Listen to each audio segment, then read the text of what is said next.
ayrim kitoblar bo'ladi, mana tez o'qish haqida. Bu men juda tez o'qiyman aslida, lekin ayrim kitoblar bo'ladi, men uni sekin o'qishni istayman. Hatto oylab o'qishni istayman.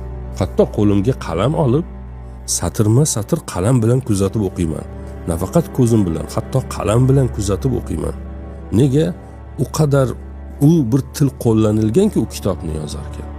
Uni tez o'qish ziyondan boshqa narsa emas. Uni juda sekin, judayam sekin o'qish kerak. Hatto ayrim matnlar bor, mantiq ilmida boshqa bir necha varaqdan iborat matnlar bor.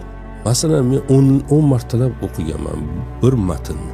Boya aytganimdek qalam bilan kuzatib, ham ko'zim bilan, ham qo'lim bilan kuzatib shoshmasdan. Nega? Uni ma'nosini, u ma'noni bir oldimi ichingizga, zehningiz bir oldimi, bo'ldi, bir umr uni unutmaydi. Uni qayerda ishlatishni ham qarorini beradigan, qayerda eslashni ham qarorini beradigan bir holatga keladi.